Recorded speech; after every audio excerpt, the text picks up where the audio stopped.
Dia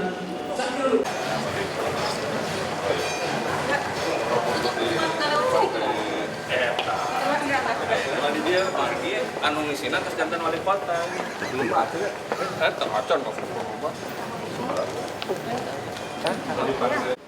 Hari ini yang kami hormati,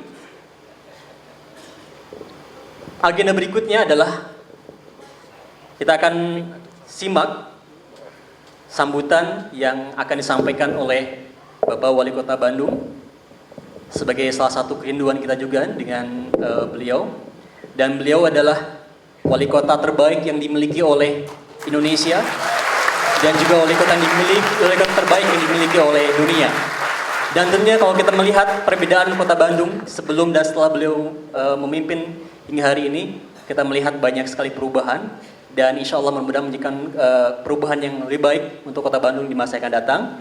Dan yang menggembirakan lagi, Index of Happiness kota Bandung itu adalah indeks yang paling tinggi di Indonesia.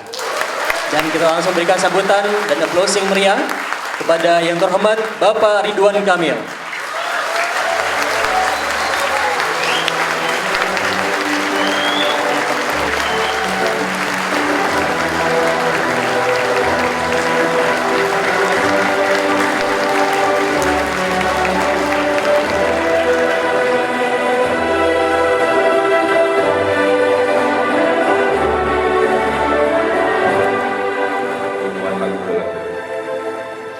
Bismillahirrahmanirrahim. Assalamualaikum warahmatullahi wabarakatuh.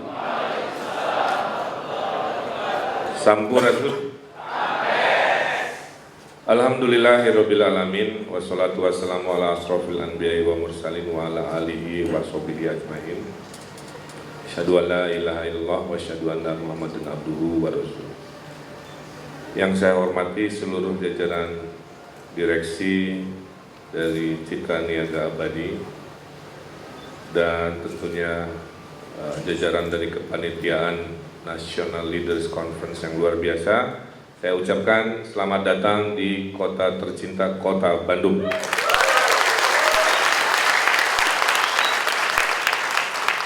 Saya masih ingat ketika dulu, kalau tidak salah sebelum jadi wali kota Bandung, menghadiri acara yang sama di Pantai Carita ya, di Marbella, dan karena takdir Allah ternyata jalan hidup saya sekarang dititipi amanah sebagai umaro, sebagai pemimpin di negeri 2,5 juta penduduk ini, yang alhamdulillah berita bulan lalu skornya tinggi di indeks kebahagiaan. Jadi kami dengan bangga selamat datang di kota yang warganya paling bahagia se-Indonesia.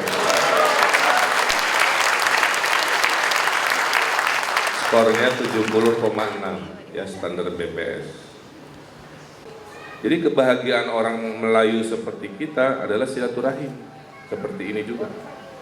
Makanya ini akhirnya saya paham kenapa waktu saya merapihkan trotoar yang tadinya orang nggak pernah datang, sekarang Asia Afrika rame, dari anak kecil sampai ke kakek-kakek.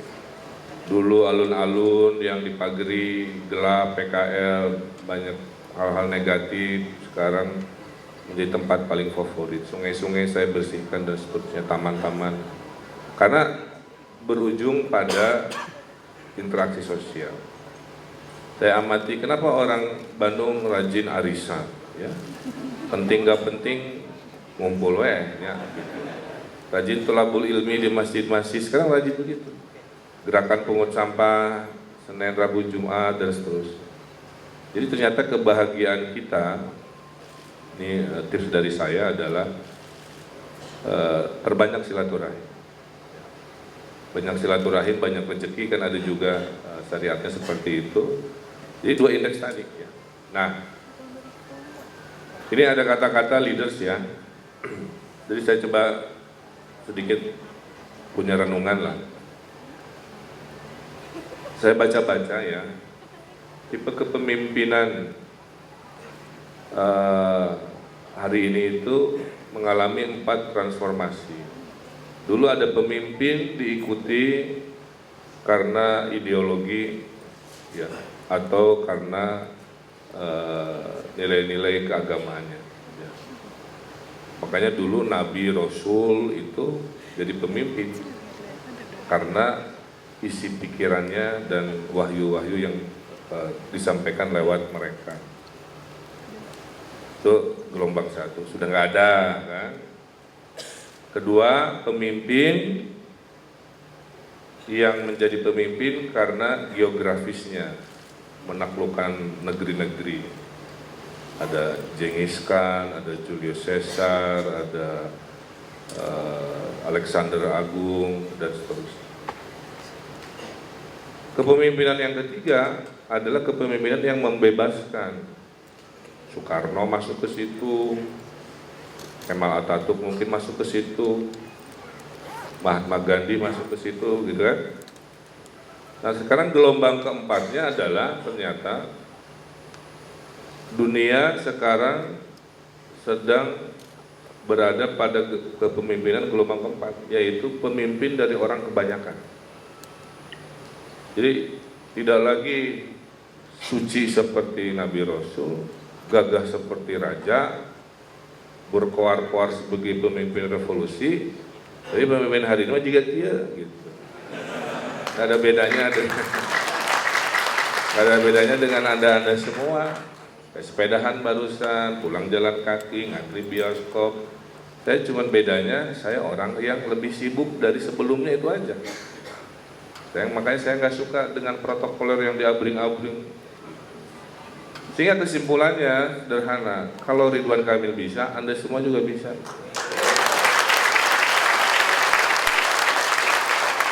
Sok silahkan dibedah. Rutenya sangat mungkin bisa diikuti. Saya dosen ya, karena ayah saya almarhum mengingatkan sebaiknya jangan pernah untuk menolak berbagi ilmu. Makanya ini bagian dari saya berbagi ilmu ya. Saya juga dulu entrepreneur, punya kantor di 3 kota untuk di bidang kreatif. Jadi saya melaksanakan bisnis plan, bisnis development, marketing dan lain sebagainya. Saya juga aktivis sosial dulu, mendirikan organisasi kreatif BCCF, Baik Sharing, Indonesia Berkebun dan lain-lain. Karena Allah mentakdirkan di sisi yang keempat ya, sisi sebagai pemerintah, kira-kira begitu. Jadi jika ada kesempatan Anda semua bisa mengabdikan energi hidupnya untuk perubahan yang lebih besar, ambil ya. Karena insya Allah selalu bersama orang-orang yang berani, kan begitu. Itu. Ada lagi satu, Pak Wali, saya dicolek bencong buah batu, kumaha? Lapornya ke wali kota. Saya jawab, kumaha nggak jawab? Saya bilang, balas colek lagi, biar fair. Gitu. Ada anak kecil, Pak Wali, saya bingung PR matematika, bantuin dong. Ada. Ya. Jadi fenomena ini baru saya rasakan. Geningan kalau jadi pemimpin, ya, yang mudah dihubungi, mudah diakses, rasa percaya masyarakat insya Allah tinggi. Oke. Dan saya merasa dengan transparansi ini saya dijaga juga. Artinya kemanapun saya pergi, orang akan memperhatikan apa yang saya bicarakan, orang akan memperhatikan. Mulutmu harimaumu. Jadi saya belajar sekarang, saya fokus ke kalimat-kalimat yang mengajak ya, optimisme. Jadi ternyata amanah jadi pemimpin luar biasa ya. Kemudian saya amati juga kasihan warga saya ini kalau hidupnya terlalu serius. Jadi di Facebook ya, kalau saya upload berita Kang Abu di Facebook, Pemkot Bandung meraih Adipura, kan heboh ya tentunya, 17 tahun Kota Bandung baru meraih Adipura kemarin. Nu komennya kan 500 teh banyak lah ya. Pas saya ngomongin hati-hati ketemu mantan, segeralah menikah 5.000 nu komen.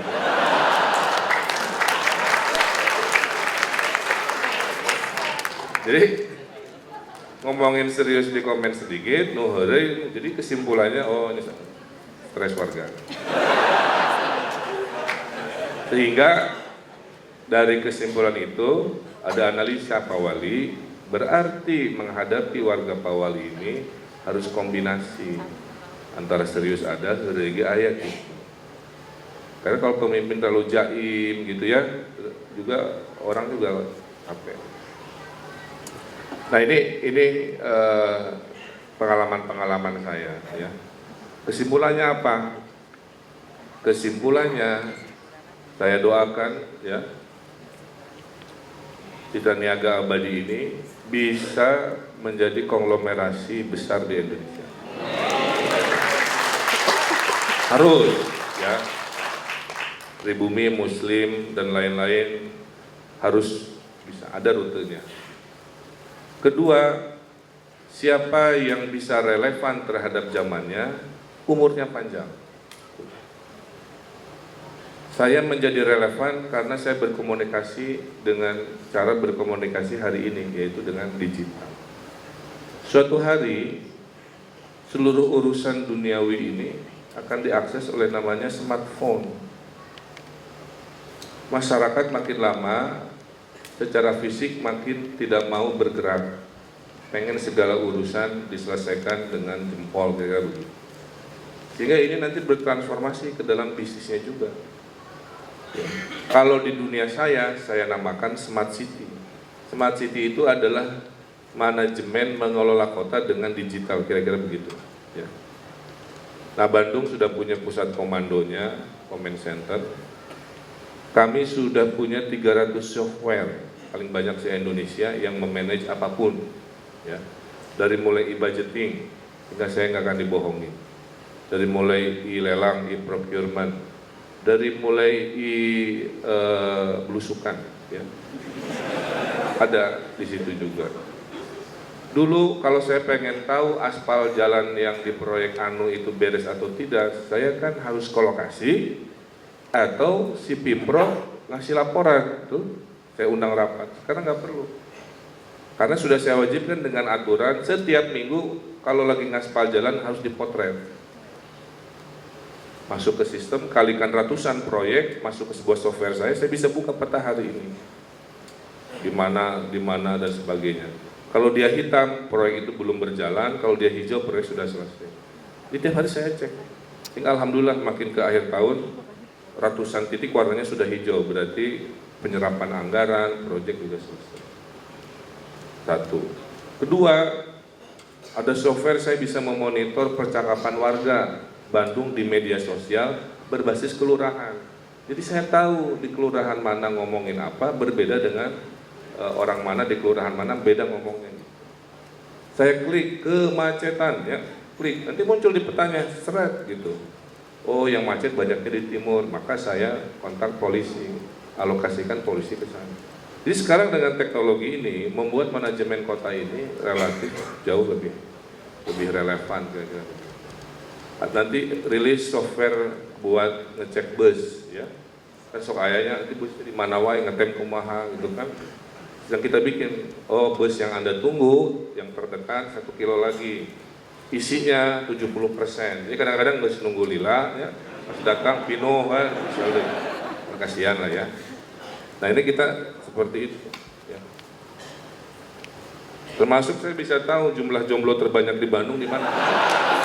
Itu ketahuan, ya. Ada kriterianya. Kebanyakan dicoblong ternyata.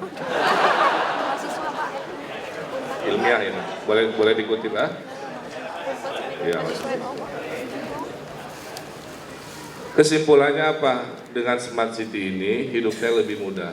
Tidak usah banyak rapat sekarang. Hidup saya bisa berfokus untuk memikirkan gagasan-gagasan besar.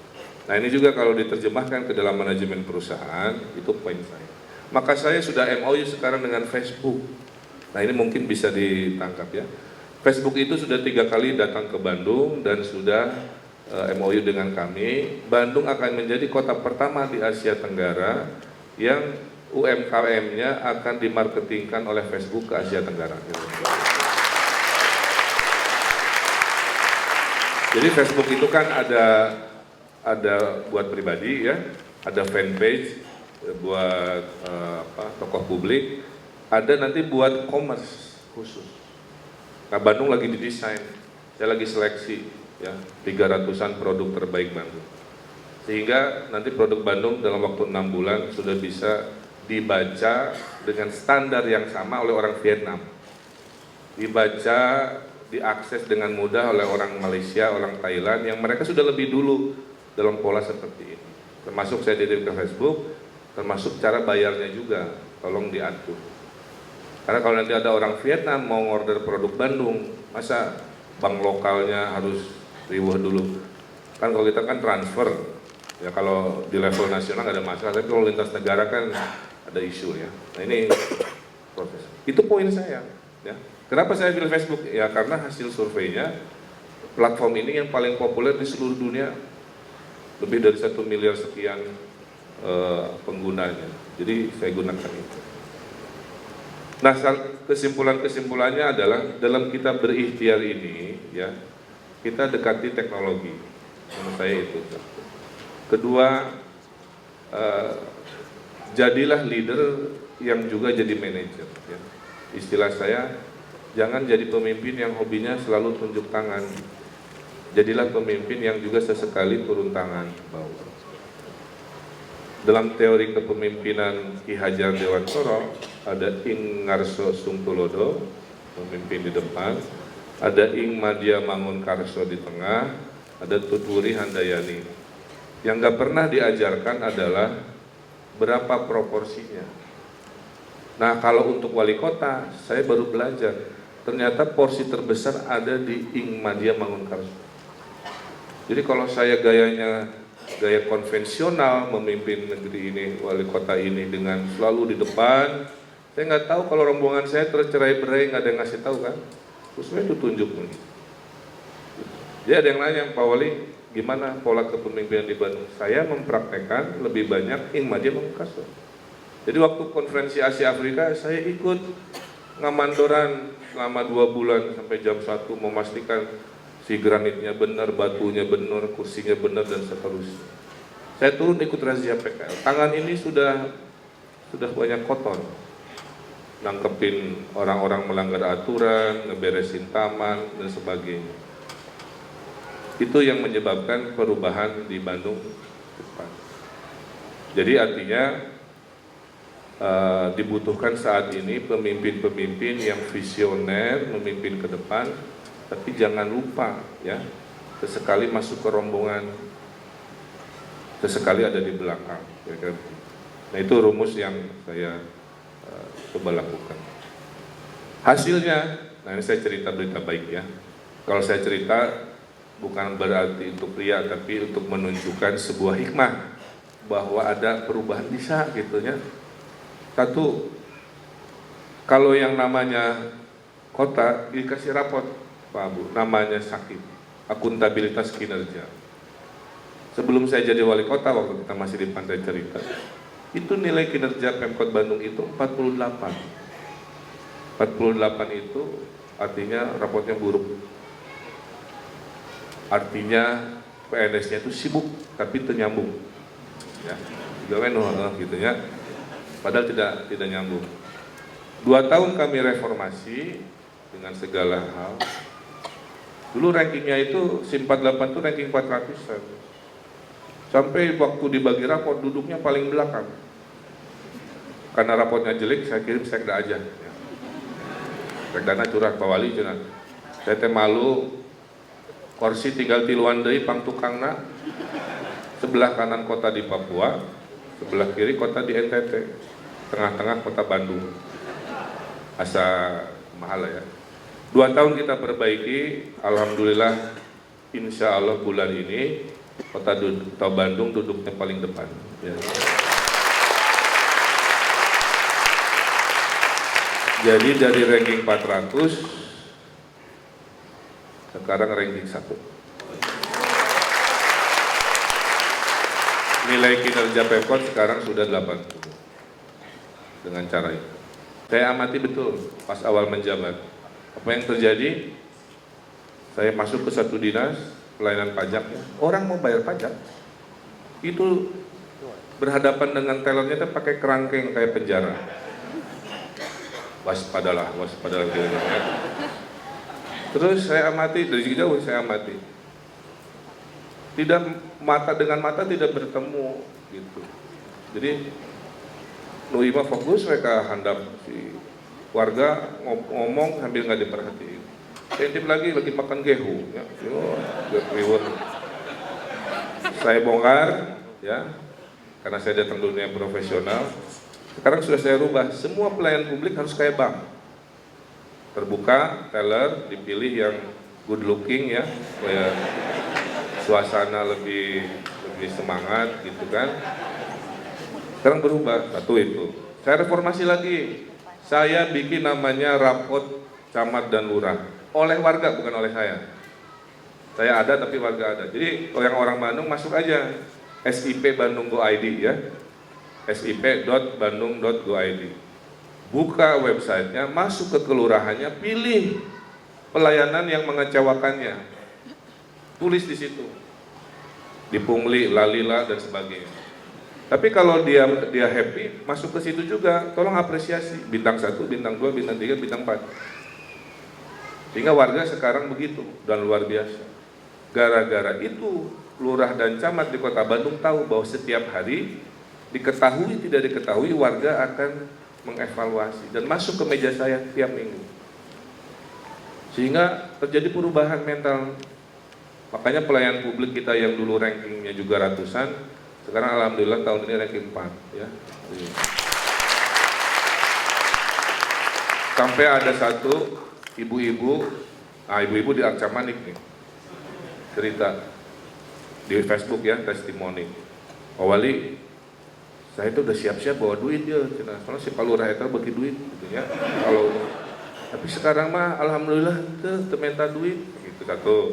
Terus tumben lurahnya selalu di kantor ya. Biasanya mah nggak ada. Jadi kesimpulannya si orang yang sama tertransformasi oleh sistem, bukan oleh nasihat saya. Kadang-kadang kan kalau sudah ada kekurung kuiga, mentalnya sudah negatif, mau masuk dakwahnya apa juga. Tapi kalau by system dia tahu. Ya. Nah gara-gara itulah maksud saya, jadi pemimpin itu jangan hanya punya gayanya saja yang diingat oleh orang, tapi dia mewariskan sistem. Yang nanti pemimpin barunya melanjutkan, tidak usah membangun sistem baru, kan begitu. Jadi saya ingin diingat sebagai wali kota yang membangun fondasi manajemen kota secara profesional. Nanti pengganti saya yang mungkin salah satu dari sini, amin ya, tidak usah repot-repot lagi ya membangun fondasi manajemennya, tinggal memoles, melanjutkan dan seterusnya. Terakhir dari saya membangun karakter orang Bandung ini dengan berbagai cara. Yang pertama, dulu Bandung dijuluki City of Pigs. Ya. Saking ada orang asing bingung, kenapa orang Bandung hahaha ya nyaman dengan sampah berserakan. Sampahnya nggak diambil, dianya santai, berarti kan mentalnya sudah aneh ya, nyaman dengan sampah. Akhirnya saya bilang kita harus ubah mentalnya. Saya lahirkan namanya gerakan pungut sampah, bahwa sampah itu bukan tanggung jawab tukang sampah, tapi tanggung jawab kamu sebagai orang tua. Saya praktekkan hadis Abu. Kalimat saya begini, cintai Bandung seperti kamu mencintai ibu kamu sendiri. Jadi kalau kamu mengotori Bandung sama dengan kamu mengotori ibu kamu sendiri. Kalau kamu berlaku zolim merusak kota Bandung sama dengan kamu menistakan ibu kamu sendiri. Gitu kalimat itu. Itulah kenapa setelah 2 tahun sekarang semua orang pungut sampah. Dulu manggilnya ya tempat duduk. Tempat sampah ada ya 1 meter. Tapi peruntahnya mah anggar di bawah kaki gitu. Jadi setelah gerakan pungut sampah Senin Rabu Jumat ya. Kemudian dulu kalau orang Bandung itu kalau ada sampah itu cuek. Saya pernah tanya, kamu kenapa ngambil sampah? Bukan punya saya Pak Wali. Nah masih gitu gayanya. Ya saya tahu, tapi kamu nyahka Bandung mencokot weh atuh gitu kan. Nah sekarang sudah berubah. Mau sampahnya dia tidak dia ambil dia buang seperti itu. Dengan 30 inovasi, alhamdulillah makanya setelah 17 tahun Kota Bandung meraih adipura lagi ya, piala kebersihan. Dari pola pikir kira-kira begitu. 2016 ini saya ada program di sekolah, saya akan launching namanya program Bandung Masagi. Bandung Masagi itu adalah pendidikan karakter dengan basis 4, 1 agama, 2 budaya Sunda, 3 bela negara, 4 cinta lingkungan. Jadi orang Bandung nanti selain pintar, kreatif, dia soleh gitu ya, kemudian dia nasionalis, cinta tanah air, dia juga nyunda, dan dia juga cinta lingkungan. Kedua, saya sudah persiapkan juga ada program Maghrib Mengaji ya. Maghrib Mengaji ini karena setelah diamati, ini anak-anak muda Bandung, mun maghrib itu lain kamar masjid, main di gang, main PS, karena tidak menjadikan budaya ke masjid sebagai sesuatu yang rutin. Nah, ini sedang kita konsepkan. Kita juga ada dakwah di bis kota, ya, bersama ustadz yang sudah melakukan, kita akan jadikan sebuah konsep secara secara full, kira-kira begitu. Nah, ini program-program pendidikan karakter yang sedang kami siapkan ya, sehingga di Bandung per hari ini insya Allah warganya makin cinta Bandung, PNS birokrasinya tadi berubah by system gitu kan, pemimpinnya juga saya harus selalu menjadi contoh ya, karena wajah kota kan ada di saya. Nah, inilah kira-kira sharing saya ya, terkait bahwa setiap dari kita adalah pemimpin, kan begitu. Pada saat kita hubungannya hanya dengan diri sendiri, kita memimpin diri sendiri.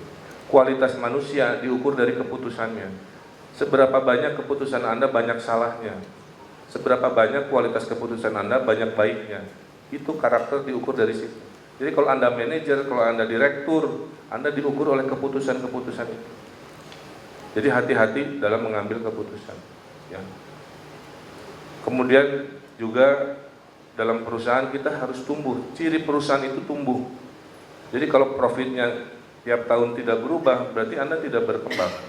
Ya. Nah, tugas pemimpin atau manajer adalah mencari opportunity baru. Bandung ini secara statistik sudah makin sehat. Pertumbuhan ekonomi kota Bandung hari ini 8,8%. Lebih tinggi dari Jakarta nasional 4,7%. Kita rasio Gini indeks itu rasio ketimpangan kaya miskin turun dari 0,4 menjadi 0,33. Jadi di sini kaya miskin gapnya makin mengecil alhamdulillah. Pengangguran terbuka di kota Bandung turun dari 11% ke 8%. Kemudian banyak hal ya. Jadi saya minta doa, mudah-mudahan eksperimen sosial, politik, budaya, agama di Bandung ini bisa jadi contoh. Saya masih ada 2,5 tahun lagi, jadi jangan tanyakan dulu saya mau ke Jakarta atau kemana ya. Pertama gosip batur ya. Saya lagi fokus dulu untuk membuktikan bahwa bisakah ada sebuah kota yang berubah menjadi baik. Dan saya undang teman-teman semua untuk jalan-jalan sore hari. Paling enak sih pada Isya ya. Kalau pada Isya traffic sudah turun, cuaca sudah dingin, jalan-jalan di Asia Afrika, makan di Braga, sholat di Masjid Agung, nongkrong di alun-alun, insya Allah nikmat ya. Itu menjadi kebanggaan orang-orang yang insya Allah datang ke Bandung. Saya kira itu kurang lebihnya ya. Jadi ingat pesan saya, dimulai dari nilai kepemimpinan, kemudian perubahan datang dari inovasi-inovasi by system, bukan by style. Yang ketiganya, perubahan lebih masif justru datang dari perubahan mental atau karakter karyawan-karyawan kita. Kalau dalam konteks saya adalah warga saya dan birokrasi saya. 3 rumus itu digabung, itulah menurut pandangan saya yang akan mengakselerasi lompatan perubahan. Itu saja, billahi taufiq wa hidayah. Wassalamualaikum warahmatullahi wabarakatuh. Dan kita hitung sama-sama 3 hitungan 3 mundur ya. Diucapkan bismillahirrahmanirrahim. NSI 2016 dibuka. 3, 2, 1.